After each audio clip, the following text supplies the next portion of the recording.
Morning, it is 9:19. Thanks for watching Minnesota Live. Mega on vacation still. So again, Ellen here from 5 Eyewitness News. Ellen Gauss, great to have you with us. Today we are taking a trip to Hayward, Wisconsin to learn more about the lost art of duck decoys. Yes, and joining us this morning via Zoom from Hanson Decoys is Marty Hanson. Good morning. How are you doing? And we were talking a little bit before this interview started. Tell us how you started doing this. Well, I'm doing fine. By the way, I started with an interest mainly. My grandfather was a forest ranger up here in Hayward, and we hunted a lot as a family on Nelson Lake. I was always interested in the decoys that were in his basement and whatnot, so I'd always go down there as a little kid.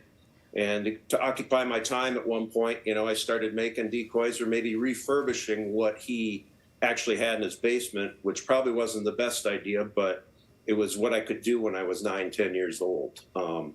Eventually what happened is I worked at the Minneapolis Gun Club in Prior Lake, Minnesota, working there for Mike Schmidt and the family. And I had a client that came up and said, well, are you able to make decoys? I said, well, I've made a couple, but I don't. He saw me drawing on a score sheet notepad is how this happened.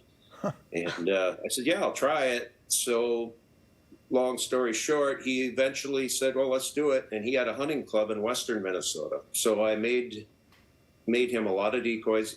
He after I'd talked to him about, yeah, I'll do it and everything, a week later, he showed up at my dad's house in Prior Lake with a semi-load of wood and a brand new bandsaw for me to use, as I was probably 14, maybe 14, 15, couldn't drive yet. Yeah. He dumped the load right in the middle of the driveway, and my father couldn't get his car out. So at 7 in the morning, that was what we did, is we unloaded a semi-load of lumber.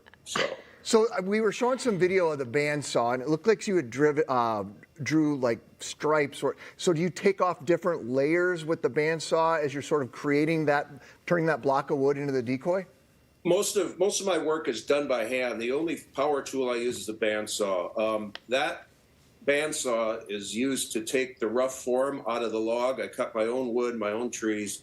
That bandsaw is used to take the excess off. That's like the very preliminary stage after you draw the pattern on the piece of wood. So after I'm done on that bandsaw, to get the profile, top and bottom profile done, the rest is done by hand tools. There's no power after that, which is kind of my specialty, I guess. It's preserving the use of hand tools that are hundreds of years old. A lot of my spoke shapes that I own are 175 to 200 years old and still functioning. Oh my gosh. Well, you kind of touched on this, but why is it so important to preserve this decoy making tradition? Well, in the world of electronics and everything that we have now, everything is done by power. Nobody is taught, to use a hand tool. You have to be able to sharpen that tool. You have to be able to, know how to use it, which angles are the best. And those are long, world traditions that people have lost over the years, whether it's furniture making. The chair behind me, as you see, is a handmade chair by a friend of mine, James Coonan, and he does everything by hand. That's kind of what I'm into. The decoys you see behind me are 100, 110 years old. They were done by hand, and that's what I want to preserve, I guess. How long does it take you to go from a log to a finished, carved and painted decoy? It can be as little as 6 hours to I've had as much as 400 hours in a standing goose I did for a gentleman. It really varies. With the body of my work, I would say 20 to 40 hours per bird. Now, in the old days, when I was working for this gentleman, Bob Lindstrom, I could make a decoy in an hour, but they were not what I'm making now. They were very crude, and they were $30 a piece. They were very, he was using those actually for hunting. Well, they're beautiful, and they look like works of art. Thank you. Why is restoring decoys important? And it sounds like there's some risks to it as well. Yeah, the main thing with the restoration, it's not complete restoration as you would think of when it comes to cars or furniture. Completely repainting a decoy that is old, such as the ones behind me, would be the worst thing you could do. It devalues it, 85%. When I speak of restoration, I talk about stabilizing issues. Let's say the paint is cracking or something. We need to stop that paint from chipping any further so we can preserve the artifact itself. So what we do is I assess what condition that piece is, and then I apply my techniques to either, repair a small sliver with wood or stabilize. But repainting and restoration is not 100% what I do. It's more preserving, I'd like to say.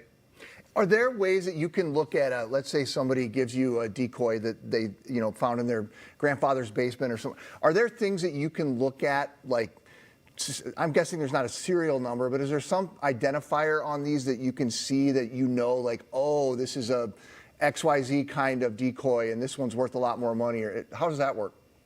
That's a great question. There's not a serial number. Sometimes the makers will brand their work, but back in the day when these were made, they just made them as a tool. These weren't artwork. They were functional tools. They might have an owner brand on them so they wouldn't get mixed up with other hunters' things. But I've been collecting for 45 years, and I know the regions, I know the areas, I know the makers. I've studied it all my life. Like I said, I do a lot of restoration work for people if they need it. So I have a lot of things come through the shop here that are vintage, up to 150 years old. So it's an interest in a internal knowledge, I guess, that I've gained over those 45 years that, I can pretty much tell you where the bird's from or who made it for the most part. Sure. Well, Marty, unfortunately, we've got to leave it right there. But thanks for your time.